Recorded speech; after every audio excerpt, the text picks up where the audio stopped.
বেবিচকে নামমাত্র প্রকল্প নিয়ে ব্যাপক অর্থ লুট। ঢাকা কক্সবাজারে হাজার কোটি টাকা অনিয়মের নথি দুদকের হাতে। বন্ধ ৩০০ কোটির কাজ, জড়িতদের বিচার দাবি। আইন শৃঙ্খলা পরিস্থিতি অবনতির প্রতিবাদে শিক্ষার্থীদের মশাল মিছিল। ৫ আগস্টের আগে রাজনৈতিক ছত্রছায়ায় থাকা অপরাধীরা এখন বেপরোয়া, বলছে র্যাব। অভিযান জোরদার। এবং দুবাইয়ে আজ ক্রিকেট মহারণ। চ্যাম্পিয়ন্স ট্রফির সুপার ক্লাসিকোতে মুখোমুখি হবে ভারত পাকিস্তান। দু দলের কথার লড়াই, বিশ্লেষকদের চোখে ফেভারিট টিম ইন্ডিয়া।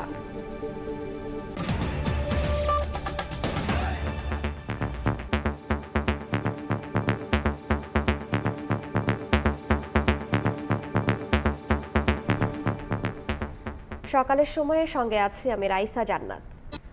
প্রয়োজন নেই, তবুও শত শত কোটি টাকার প্রকল্প নিয়ে অর্থ অপচয় ও লোপাটের অভিযোগ উঠেছে বেসরকারি বিমান চলাচল কর্তৃপক্ষ বেবিচকের বিরুদ্ধে। আওয়ামী সরকারের সময় নেওয়া অপ্রয়োজনীয় এমন প্রকল্প বাতিলের কথা জানিয়েছে বর্তমান কর্তৃপক্ষ। তবে রাষ্ট্রের টাকা অপচয়ে জড়িতদের জবাবদিহিতা নিশ্চিতের দাবি বিশেষজ্ঞদের। কাজল আব্দুল্লাহর রিপোর্ট। বেসরকারি বিমান চলাচল কর্তৃপক্ষ বা বেবিচকের প্রধান কার্যালয়। বিভিন্ন সুবিধা সম্বলিত ভবনটির নিচ তলায় থাকার কথা ছিল একটি মসজিদ, কিন্তু মূল নকশাকে চাপা দিয়ে সেখানে মসজিদ তৈরির বরাদ্দের অর্থ দিয়ে নির্মাণ করা হচ্ছিল বিমানের আদলে একটি জাদুঘর। পরিকল্পনা করা হয় অতিরিক্ত ২০ কোটি টাকা দিয়ে আলাদা মসজিদ নির্মাণের, কিন্তু আওয়ামী সরকার পতনের পর বন্ধ হয়ে যায় অনিয়মকারীদের মিউজিয়াম নির্মাণযজ্ঞ। অনিয়মের স্বর্গ গড়ে তোলা হয় বেবিচকের অনেক প্রকল্প জুড়েই। শাহজালাল বিমানবন্দরের তৃতীয় টার্মিনাল, কক্সবাজার বিমানবন্দর সহ ছোট বড় অনেক প্রকল্পেই হাজার হাজার কোটি টাকার অনিয়মের নথি এখন দুদকের হাতে। বেবিচক বলছে প্রয়োজনীয়তা না থাকায় এমন ৩০০ কোটি টাকার কার্যক্রম বন্ধ করেছে অর্থ মন্ত্রণালয়। ৫০০ গাছ দূরে যেখানে একটা বড় মসজিদ আছে, তার পাশে আরেকটা বড় মসজিদ এবং আমার বিল্ডিং এর নিচে একটা বড় মসজিদ, তাইলে এই সিএটিসি স্কুলের পাশে মসজিদটা কি প্রয়োজন? মেইন ফোকাস হচ্ছে অপারেশনাল দিকে যত বেশি কাজ করা যায়, আমি ফোকাসড অন দ্যাট, যেটা আমাদের রেভিনিউ জেনারেট করবে, আমাদের ইকোনমিতে অবদান রাখবে, সেই কাজগুলোকে আমি সর্বোচ্চ গুরুত্ব দিয়ে নাম্বার 1 প্রায়োরিটি দিয়ে আমি আগিয়ে নিয়ে যাওয়ার চেষ্টা করছি। লুটপাটে জড়িত বেবিচক ও বিমান মন্ত্রণালয়ের অসাধু কর্মকর্তাদের বিচারের আওতায় আনার দাবি বিশেষজ্ঞদের। আগে যারা করেছিল কোন গ্রাউন্ডে করেছে, কি প্রয়োজনে করেছে, এটা তো জানা দরকার ছিল। তো এটা নিয়ে আমার মনে হয় তাদের একটা সুস্থ তদন্ত হওয়া হোক, আর যদি এখানে দুর্নীতি হয় বা কোনো স্বার্থ জড়িত থাকে সেটারও তদন্ত হওয়া উচিত এবং বিচারের আওতায় আসা উচিত। উন্নয়নের নামে সাধারণ মানুষের দেয়া অর্থ কোনোভাবেই লোপাটের সুযোগ দেয়া হবে না বলেও জানিয়েছে সিভিল এভিয়েশন। কাজল আব্দুল্লাহ, সময় সংবাদ, ঢাকা। ৫ আগস্টের আগে রাজনৈতিক ছত্রছায়ায় থাকা অপরাধীরা এখন বেপরোয়া হয়ে উঠছে, যার প্রভাব পড়ছে আইন শৃঙ্খলা পরিস্থিতিতে।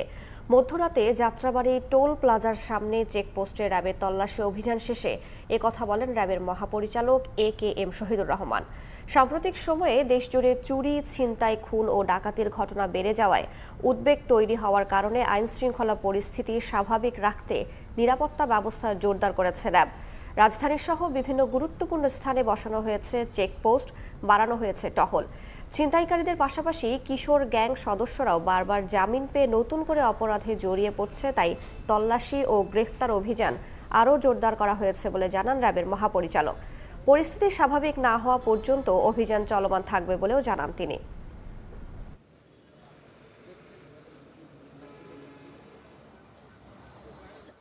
যে কোনো মূল্যে আইন শৃঙ্খলা পরিস্থিতি ভালো রাখার জন্য, এই ছিনতাই, চাঁদাবাজি, সন্ত্রাসী বন্ধের জন্য আমরা সর্বাত্মক চেষ্টা করব। ৫ই আগস্টের পূর্বে এরা হয়তো একটি রাজনৈতিক ছত্রছায়ায় থাকতো, এখন কোনো রাজনৈতিক ছত্রছায়ায় কেউ এই ধরনের কার্যক্রম পরিচালনা করতে পারতেছে না, এই জন্য হয়তো এরা এই ধরনের অপরাধমূলক কার্যকলাপের সাথে সম্পৃক্ত হচ্ছে। কোনো রকম বিদেশি সহায়তা ছাড়াই প্রথমবারের মতো নিজস্ব ব্যবস্থাপনায় গভীর সমুদ্র বন্দর চ্যানেল খনন করছে চট্টগ্রাম বন্দর।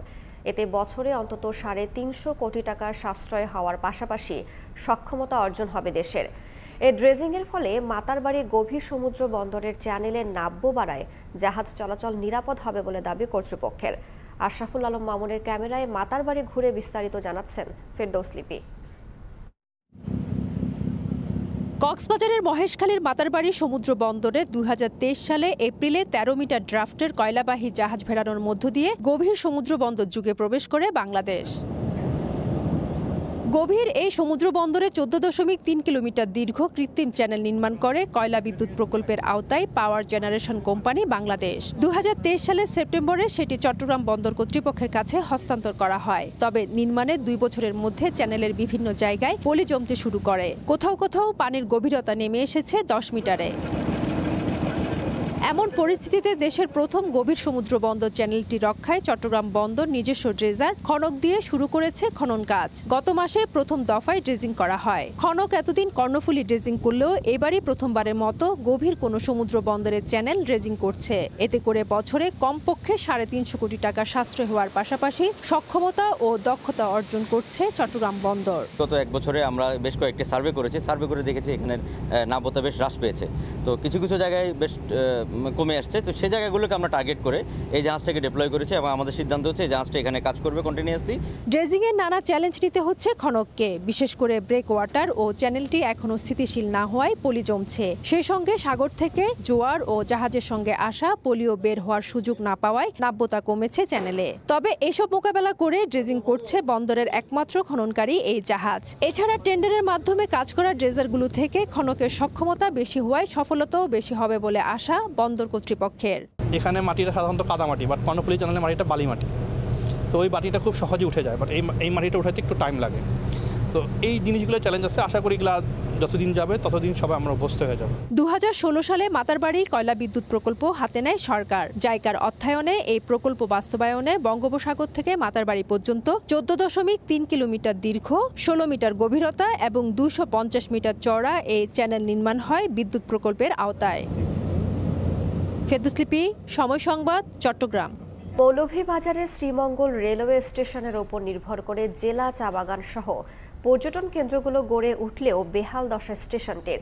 দীর্ঘদিন ধরে উন্নয়ন ও সংস্কার না হওয়ায় ভোগান্তিতে পড়তে হয় যাত্রীদের। সংকট রয়েছে স্টেশনটির লোকবলেও। সমস্যা সমাধানে ঊর্ধ্বতন কর্তৃপক্ষের আশ্বাসের কথা জানান স্টেশন মাস্টার। শাহ অলিদুর রহমানের তথ্য ও মোহাম্মদ ইয়ারুব আহমেদের ছবিতে প্রতিবেদন। মৌলভীবাজারের শ্রীমঙ্গল রেলওয়ে স্টেশন 1912 সালে নির্মিত। চা ও একাধিক পণ্য দেশের বিভিন্ন স্থানে সরবরাহ করা হয়। ট্রেন ভ্রমণ আরামদায়ক হওয়ায় এলাকার চা বাগান সহ পর্যটন কেন্দ্রগুলো স্টেশনটির ওপর নির্ভর করে চাঙা হয়ে ওঠে। তবে ব্রিটিশ আমলে নির্মিত জরাজীর্ণ এই রেলওয়ে স্টেশনটির উন্নয়নে দীর্ঘদিন নেওয়া হয়নি কোনো উদ্যোগ। 7 মাস আগে প্ল্যাটফর্ম উঁচু করার জন্য পুরো স্টেশনে বিছানো হয় ইট, কিন্তু দীর্ঘদিন অতিবাহিত হলেও সেভাবেই পড়ে আছে। এছাড়া স্টেশনে যাত্রীদের বিশ্রামাগারের আসবাবপত্র জরাজীর্ণ, রয়েছে লোকবল সংকটও। 6 জন স্টেশন মাস্টারের জায়গায় 3 জন, বুকিং সহকারী 6 জনের বিপরীতে 4 জন, আয়া পোস্টে 3 জনের জায়গায় নেই একজনও। প্ল্যাটফর্মে বসার কোনো জায়গা নাই। যতটুকু একটা ছোট রুম আছে, 2টা রুম আছে, যেটা সংকুলান হয় না। পর্যটন লোকগুলো আসে, এখানে আসলে তারা বাথরুমের জন্য খুব একটা উড়াউড়ি করে, তারা বাথরুম পায় না থুকাইয়া।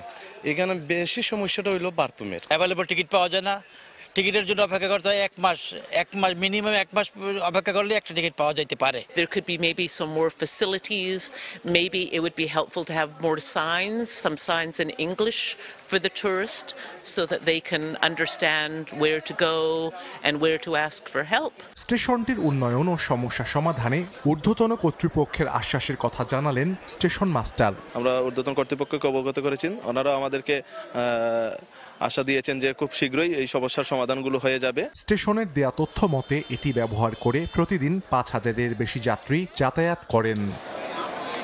সময় সংবাদ, মৌলভীবাজার।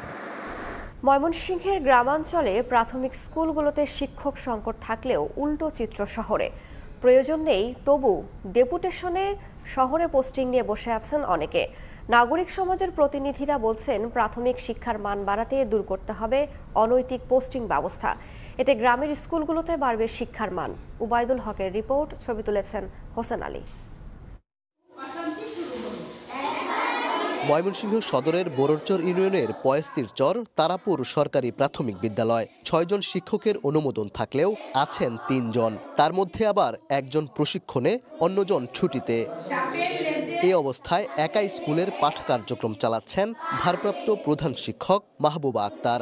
শিক্ষক না থাকায় তৃতীয়, চতুর্থ ও পঞ্চম শ্রেণীর 24 জন শিক্ষার্থীর পাঠদান করছেন তিনি। জানালেন, শিক্ষক সংকটের কারণে ক্রমেই কমছে শিক্ষার্থীর সংখ্যা। একজন ম্যাডাম সবার ক্লাস তো নিতে পারে না। ম্যাডাম যদি আরেকটা ক্লাস নেয় তাহলে আমরা ওই ক্লাসে আমরা বই থাকি। মানসম্মত শিক্ষা পাইতে গেলে আমাদের শিক্ষক দরকার। গ্রামের বাচ্চারা তো আসলে শিক্ষার আলো থেকে বঞ্চিত হচ্ছে। এদিকে ভিন্ন চিত্র নগরীর পুলিশ লাইন সরকারি প্রাথমিক বিদ্যালয়ে। জনবল কাঠামো অনুযায়ী 15 জন শিক্ষকের পদ থাকলেও সেখানে আছেন 21 জন, যাদের সবাই নারী। এর মধ্যে 6 জন শিক্ষক অন্য জেলা ও উপজেলার স্কুলে পদায়ন থাকলেও ডেপুটেশনে আছেন এই স্কুলে। ডেপুটেশন কিন্তু আমাদের কোনো যে আমরা নিজেরা পাওয়ার দিয়ে নিয়ে আসছে এরকম কিন্তু না। প্রাথমিক শিক্ষা অফিসের তথ্য বলছে, ময়মনসিংহ শহরের 11টি স্কুলে প্রয়োজনের অতিরিক্ত ডেপুটেশনের শিক্ষক রয়েছেন 22 জন। শিক্ষা কর্মকর্তারা বলছেন, তদবির আর প্রভাবের কারণে গ্রাম থেকে শহরের স্কুলে বেশি শিক্ষক চলে আসছেন। এ নিয়ে অসহায় তারা।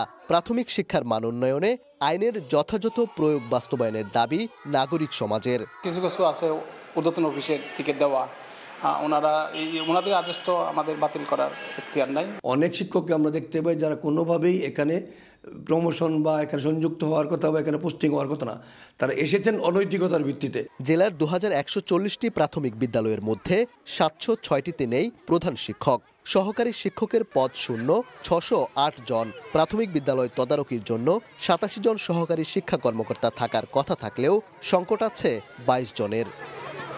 ওবায়দুল হক, সময় সংবাদ, ময়মনসিংহ। হবিগঞ্জ সদর হাসপাতাল যেন শুধু নামেই 250 শয্যার আধুনিক হাসপাতাল।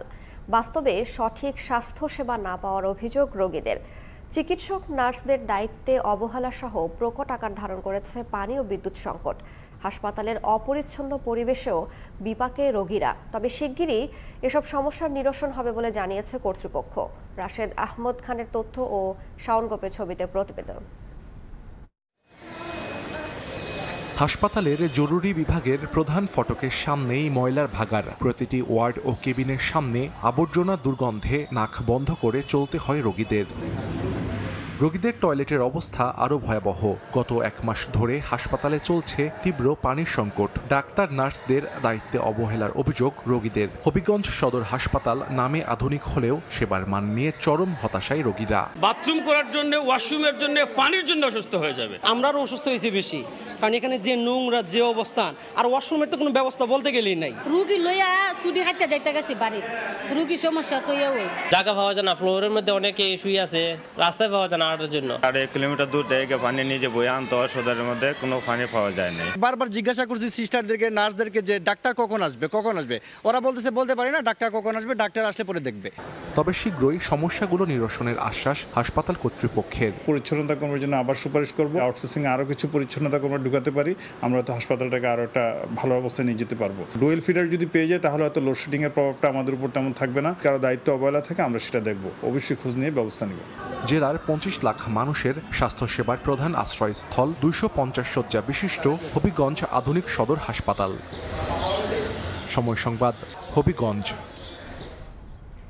বছরের একমাত্র ফসল বোরো ধান আবাদের পর বন্যা, খরা, বাঁধ ভাঙার আতঙ্কে দিন কাটে সুনামগঞ্জের হাওরবাসীর। গত কয়েক মাসে ছিটে ফোটা বৃষ্টি না হওয়ায় পর্যাপ্ত সেচের অভাবে খা করছে ফসলের মাঠ।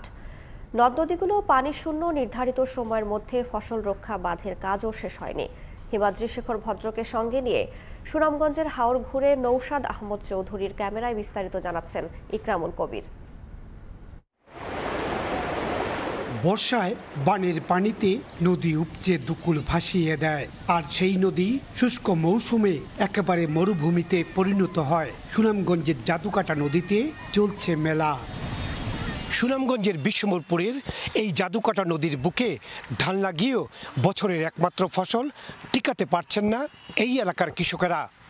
বাংলাদেশ কৃষি উন্নয়ন কর্পোরেশন বলছে আগামী মৌসুমে সেচ সুবিধা করে দিবেন এই এলাকার জন্য। নদী শুকিয়ে খাঁ করায় সেচের জন্য পানি সংকটে কৃষক। বড় মৌসুমের শুরু থেকে বৃষ্টির দেখা পায়নি হাওর পাড়ের মানুষ। দেখার হাওর, শনির হাওর সহ পানির অভাবে হাজার হাজার হেক্টর ধানের ক্ষেত শুকিয়ে চৌচির। ব্যক্তি পর্যায়ে ছাড়া হাওরের মাত্র 30 ভাগ জমি বিএডিসির সেচ সুবিধায় রয়েছে। আগামীতে এর পরিধি বাড়ানোর কথা জানালেন সংশ্লিষ্টরা। নদী নাই, পানি কোথায় দিব? ধান একেবারে মরার অবস্থা। 10 বছরের ভিতরে যে নদী এবার ভরে থাকে। 40টা 5 কিউসেক মোটর আর 15টা 2 কিউসেক মোটর কৃষকদেরকে বিতরণ করা হবে আগামী 5 বছরে। পানি উন্নয়ন বোর্ড 2023 সালে সুনামগঞ্জের 19টি নদীর 443 কিলোমিটার খননে 2000 কোটি টাকার একটি প্রকল্প হাতে নেয়। প্রকল্প বাস্তবায়নে দিন গুনছেন সংশ্লিষ্টরা। আমাদের নদীগুলোতে ড্রেজিং হয়ে যায়, তাহলে সেক্ষেত্রে আমরা সার্ভিস ওয়াটার ব্যবহার করতে পারবো এবং যে সেচের যে সমস্যাটা সেটা নিরসন হবে। এদিকে ফসল রক্ষা বাঁধ নির্মাণে অনিয়ম সহ বড় মৌসুমের আগাম বন্যা মোকাবেলায় বিভিন্ন প্রকল্প নিয়ে জরুরি সভা করেন জেলা প্রশাসক। 28 ফেব্রুয়ারি ফসল রক্ষা বাঁধ সংস্কারে শেষ সময়সীমা থাকলেও 15 বাঁধ এখনো সংস্কার হয়নি। তবে শেষ সংকট দূর করতে বাংলাদেশ কৃষি উন্নয়ন কর্পোরেশনকে ব্যবস্থা নেওয়ার তাগিদ দেন তিনি। আমরা বিএডিসিকে বলবো যেন আরো কিছু সংখ্যক জরুরি ভিত্তিতে এলএলপি আমাদের অনুকূলে বরাদ্দ দেয়। চলতি বোরো মৌসুমে জেলায় 2,23,000 হেক্টর জমিতে বোরো আবাদ করা হয়েছে। ইকরামুল কবির, সময় সংবাদ, সুনামগঞ্জ। জামালপুরের ব্রহ্মপুত্র নদের চরাঞ্চলে পতিত জমিতে তুলা চাষে ভাগ্য ফিরেছে অনেক চাষির। এবছর আবহাওয়া অনুকূলে থাকায় ফলন হয়েছে ভালো। তুলা উন্নয়ন বোর্ড বলেছে, চর ছাড়াও জেলার অন্য অনাবাদি জমিতেও তুলা চাষে সহযোগিতা করা হচ্ছে। জাহাঙ্গীর আলমের তথ্য ও আবুল কালাম আজাদের ছবি নিয়ে প্রতিবেদন। মনে হতে পারে ফসলের ক্ষেতে পড়ে আছে রাশি রাশি শিলা, তবে একটু কাছে যেতেই ভাঙবে ভুল। সবুজ পাতার মাঝে ফুটে আছে ধপধপে সাদা তুলো। জামালপুর সদর উপজেলার নাওভাঙা চর, কম্পরপুর ও পাথালিয়া সহ জেলার বিভিন্ন স্থানে পতিত জমিতে বেড়েছে তুলা চাষ। এবছর আবহাওয়া অনুকূলে থাকায় ফলন হয়েছে ভালো। তুলা উন্নয়ন বোর্ড জানায়, সিবি হাইব্রিড 1, সিবি 12 ও 13 সহ আরও 5 প্রজাতির তুলা চাষ করা হচ্ছে। কৃষকরা জানান, চরের জমিতে কোনো ফসল না হওয়ায় তুলা চাষ করে লাভবান হচ্ছেন তারা। প্রতি একরে 15 থেকে 16 মণ তুলা উৎপাদন হয়, আর প্রতি মণ 4000 টাকায় কিনে নেয় তুলা উন্নয়ন বোর্ড। তবে শ্রমিক বেতনের কারণে তাদের কিছুটা বেকায়দায় পড়তে হচ্ছে। কৃষকদের দাবি, তুলার দাম আরেকটু বাড়ানো হলে লাভবান হবেন তারা। এই জায়গাতে আর কোনো ফসল হয় না, অনেক কম হয়। ওইখানে আমরা তুলের চাষ করি, তুলের চাষে অনেক লাভবান। হেরা বিষ সার দেওয়ার পরে আমরা নাগার পরে মনে করেন তুলি উঠাই হেরে হেগর কাছে দিয়ে হেরা বাদ বাহিতে হাইকে দিয়ে কাগজ নয়, সঙ্গে সঙ্গে আমার টাকা দিয়ে দেয়। আমার টাকা কোনো মান নাই, আমরা না গেলেও ওরা বিকাশে টাকা আমার পাঠাই দেয়। তাতে আমার অন্য ফসল থেকে উন্নত আছি। করতে আছি 15 বছর ভালোই, কিন্তু এই বছর সারের দাম বেশি, ওষুধের দাম বেশি, লেবারের দাম বেশি। তুলা উন্নয়ন বোর্ড বলছে, চর ছাড়াও জেলার অন্য অনাবাদি জমিতেও তুলা চাষে করা হচ্ছে সহযোগিতা। তুলা লাগানো থেকে শুরু করে ওঠানো পর্যন্ত চাষিদেরকে সমস্ত রকম টেকনোলজি দিয়ে থাকি, বিভিন্ন ধরনের প্রণোদনা এবং প্রদর্শনী দিয়ে থাকি। সাথে প্রান্তিক চাষিদের জন্য ওই বিভাগীয় ঋণের ব্যবস্থা আছে। আগামীতে চাষিদের আগ্রহ বাড়বে বলে আশা করছি। তুলা উন্নয়ন বোর্ডের তথ্য মতে এবছর 300 হেক্টর জমিতে তুলার চাষ করা হয়েছে। সময় সংবাদ, জামালপুর। অবৈধ বালু উত্তোলনে ক্ষতবিক্ষত হচ্ছে শেরপুরের সবকটি নদী। ভেঙে যাচ্ছে নদীর পার, নষ্ট হচ্ছে ফসলি জমি। কিছুদিন পর পর জেলা প্রশাসন শাস্তিমূলক ব্যবস্থা নিলেও ঠেকানো যাচ্ছে না বালু খেকোদের। শহীদুল ইসলাম হীরার তথ্য ও বাবু চক্রবর্তীর ছবি নিয়ে রিপোর্ট। শেরপুরের নালিতাবাড়ির ভোগাই নদী, দুই পাড় সহ নদীর মাঝখানে বালুর স্তূপ ও গর্ত দেখে মনেই হতে পারে এখানে তৈরি করা হচ্ছে বড় কোনো স্থাপনা। কিন্তু না, নদী থেকে ড্রেজার দিয়ে বালু উত্তোলন করায় এমন ক্ষতবিক্ষত অবস্থা। এছাড়া বালু উত্তোলনের কারণে নদীর ওপর নির্মিত ৪৪ সেতুর পিলারগুলোর নিচ থেকে সরে গেছে মাটি। যে কোনো সময় সেতুটিতে ঘটতে পারে বড় ধরনের দুর্ঘটনা। অবৈধভাবে বালু উত্তোলন রোধে কিছুদিন পর পর ভ্রাম্যমাণ আদালত পরিচালনা করে জেল, জরিমানা সহ ড্রেজার মেশিন গুঁড়িয়ে দেওয়ার পর তিনি নতুন ড্রেজার বসিয়ে আবারও শুরু হয় বালু তোলার মহোৎসব। বিশেষ করে শ্রীবর্দী, ঝিনাইগাতি ও নালিতাবাড়ি উপজেলার দুর্গম এলাকায় চলে এমন ইঁদুর বিড়াল খেলা। সারাতে সবে আমাদের পড়াশোনায় অনেক সমস্যা হয়। প্রতি রাতেই তো এখান থেকে মোটামুটি 100-200 টাকা বালু আর কি উত্তোলন হয়।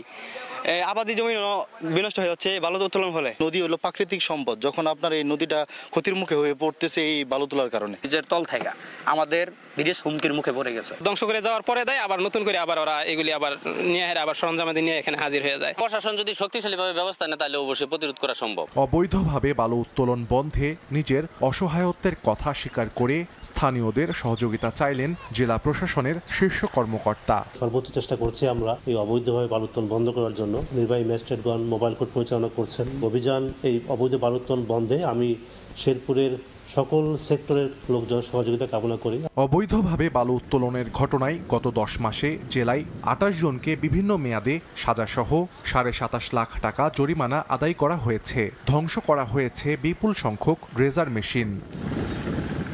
সময় সংবাদ, শেরপুর। যুদ্ধ শুরুর দায়ভার জেলেনস্কি থেকে সরিয়ে পুতিনের ঘাড়ে চাপালেন মার্কিন প্রেসিডেন্ট ডোনাল্ড ট্রাম্প। যুদ্ধের দায়ভার সরিয়ে নিলেও খনিজ সম্পদের মালিকানা না দিলে ইউক্রেন বড়সড় সমস্যার সম্মুখীন হবে বলে হুঁশিয়ারি দিয়েছেন ট্রাম্প। এছাড়া ইউক্রেনের সেনাবাহিনীকে স্টারলিংকের সেবা বন্ধের হুমকি দিয়েছে মার্কিন প্রশাসন।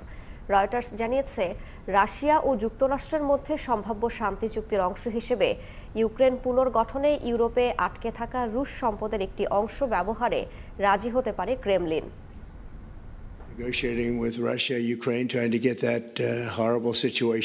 এর আগে ইউক্রেন যুদ্ধের দায় জেলেনস্কির কাঁধে চাপিয়েছিলেন মার্কিন প্রেসিডেন্ট ডোনাল্ড ট্রাম্প। তবে এবার ট্রাম্প সেই বক্তব্য পাল্টে ফেলেছেন। স্থানীয় সময় শুক্রবার তিনি বলেন, প্রকৃতপক্ষে রাশিয়া ইউক্রেনে হামলা করেছে, তবে জেলেনস্কি এবং সাবেক মার্কিন প্রেসিডেন্ট জো বাইডেনের যুদ্ধ এড়াতে পদক্ষেপ নেওয়া উচিত ছিল বলে মন্তব্য করেন তিনি। ইউক্রেন যুদ্ধ নিয়ে যুক্তরাষ্ট্রের অবস্থান দ্রুত বদলাচ্ছে। ইউক্রেনকে সামরিক সহায়তার বিনিময়ে $500 বিলিয়ন খনিজ সম্পদের দাবিতে অনড় অবস্থানে মার্কিন প্রেসিডেন্ট ডোনাল্ড ট্রাম্প। হোয়াইট হাউসে এক সংবাদ সম্মেলনে ট্রাম্প হুঁশিয়ারি দিয়েছেন, যদি কিয়েভ এই চুক্তিতে রাজি না হয় তবে দেশটি ব্যাপক সমস্যার সম্মুখীন হবে। তবে ইউক্রেনের প্রেসিডেন্ট ভলোদিমির জেলেনস্কি এখনও এতে রাজি হননি। খনিজ সম্পদের এই চুক্তি নিয়ে যুক্তরাষ্ট্র ও ইউক্রেনের মধ্যে উত্তেজনা বাড়ছে। খনিজ সম্পদ না দিলে ইউক্রেনের সামরিক বাহিনীকে দেয়া ইন্টারনেট পরিষেবা স্টারলিংকের ব্যবহারও সীমিত করার হুমকি দিয়েছে যুক্তরাষ্ট্র। এদিকে রুশ প্রেসিডেন্ট ভ্লাদিমির পুতিন মস্কোতে নিরাপত্তা পরিষদের সঙ্গে বৈঠক করেছেন। সম্প্রতি রাশিয়ার পররাষ্ট্রমন্ত্রী সের্গেই ল্যাভরভ মার্কিন কর্মকর্তাদের সঙ্গে বৈঠক করেছেন এবং শিগগিরই রাশিয়া যুক্তরাষ্ট্রের দ্বিতীয় দফা আলোচনা অনুষ্ঠিত হতে পারে। বার্তা সংস্থা রয়টার্স জানিয়েছে, সম্ভাব্য শান্তি চুক্তির অংশ হিসেবে ইউরোপে আটকে থাকা $300 বিলিয়ন রুশ সম্পদের একটি অংশ ইউক্রেন পুনর্গঠনে ব্যবহারের প্রস্তাব দিয়েছে ক্রেমলিন। তবে শুধুমাত্র রুশ দখলকৃত অঞ্চলগুলোতে এই অর্থ ব্যয়ের শর্ত দিয়েছে মস্কো। এদিকে ইউক্রেন যুদ্ধ নিয়ে হঠাৎ করা অবস্থান নিয়ে আলোচনার জন্য ওয়াশিংটনে যাচ্ছেন ফরাসি প্রেসিডেন্ট ও ব্রিটিশ প্রধানমন্ত্রী। তারা চাইছেন যুক্তরাষ্ট্র যেন তড়িঘড়ি করে কোনো আপোষমূলক চুক্তিতে না যায় এবং ইউক্রেনের নিরাপত্তা নিশ্চিতে ইউরোপের ভূমিকা বজায় থাকে। মালিহা সৌরবার্দী, সময় সংবাদ। কুয়েতে গৃহকর্মী বা একক শ্রমিক ভিসা সত্যায়নের ক্ষেত্রে মালিককে সশরীরে উপস্থিত থাকার নির্দেশনাকে স্বাগত জানিয়েছেন প্রবাসীরা। দেশটির বাংলাদেশি কর্মীরা যেন আর্থিকভাবে ক্ষতিগ্রস্ত না হন সেজন্য এই উদ্যোগ নেওয়া হয়েছে বলে জানিয়েছে দূতাবাস। কুয়েত থেকে মঈন সুমনের রিপোর্টে বিস্তারিত। অর্থনৈতিকভাবে শক্তিশালী দেশগুলোর মধ্যে অন্যতম কুয়েত। উন্নতির ধারা বজায় রাখতে দেশটির পরিচ্ছন্নতা কর্মী থেকে শুরু করে বিভিন্ন অফিস, আদালত, শপিং মল, রাস্তাঘাট, মসজিদ, শিক্ষা প্রতিষ্ঠান, কৃষি বাগান সহ নানা কাজে বিভিন্ন দেশ থেকে দক্ষ অদক্ষ শ্রমিক নেওয়া হয়। পার্শ্ববর্তী দেশগুলো থেকে কুয়েতের ভিসা নিতে কোনো সমস্যা না হলেও বাংলাদেশের ক্ষেত্রে রয়েছে ভিন্নতা। প্রয়োজন হয় কুয়েতের উচ্চ পর্যায়ের বিশেষ অনুমতি বা লামানা। এই লামানার অজুহাত দেখিয়ে একটি চক্র ভিসার দাম করে রেখেছে আকাশচুম্বী। অন্যদিকে কিছু অসাধু দালালের মিথ্যা প্রতিশ্রুতিতে বিভ্রান্ত হয়ে প্রবাসীরা 20 নম্বর খাদেম গৃহকর্মী ভিসা, 18 নম্বর শুন ভিসা কিংবা ছোট কোম্পানির ভিসা নিয়ে কুয়েতে এসেও পড়েছেন বিপদে। যথাযথ সম্পর্কে জ্ঞান না থাকায় অনেকেই নিজের অজান্তেই অবৈধ হয়ে যাচ্ছেন। এতে কুয়েতে একদিকে যেমন বাংলাদেশের ভাবমূর্তি ক্ষুণ্ণ হচ্ছে, তেমনি আর্থিকভাবেও ক্ষতিগ্রস্ত হচ্ছেন কর্মীরা। এ অবস্থায় কুয়েতের বাংলাদেশি দূতাবাস সম্প্রতি একটি বিজ্ঞপ্তি প্রকাশ করেছে। সেখানে উল্লেখ করা হয়, বাংলাদেশি কর্মীদের স্বার্থ রক্ষার্থে একক ভিসা সত্যায়নের আবেদন শুধু কুয়েতি মালিক বা কফিল দ্বারা দূতাবাসে গ্রহণ করা হবে। এমন উদ্যোগকে স্বাগত জানিয়েছেন প্রবাসীরা। কফিল তথা স্পন্সর খুঁজে পাওয়ার জিনিসটা সহজ হবে এবং একটা দায়বদ্ধতার একটা জায়গায় সহজভাবে বের করা যাবে। বিষয়ের কোনো জাল থাকবে না, কোনোই থাকবে না। কোনো সময় কোনো সমস্যা হইলে আমরা কুয়েতে ধরতে পারবো। সংশ্লিষ্টদের মতে কুয়েতে সর্বক্ষেত্রে বাংলাদেশের কর্মী নিয়োগে দূতাবাসের সত্যায়ন বাধ্যতামূলক করা হলে একদিকে যেমন ভিসা জালিয়াতি অনেকাংশে কমবে, তেমনি আর্থিকভাবে ক্ষতিগ্রস্ত হওয়া থেকে বেঁচে যাবেন প্রবাসীরা। মঈন সুমন, সময় সংবাদ, কুয়েত। সকালের সময়ের শীর্ষ সংবাদগুলো জানিয়ে দিচ্ছি আরও একবার। বেবিচকে নামমাত্র প্রকল্প নিয়ে ব্যাপক অর্থ লুট। ঢাকা কক্সবাজারে 1000 কোটি টাকা অনিয়মের নথি দুদকের হাতে। বন্ধ 300 কোটির কাজ। জড়িতদের বিচার দাবি।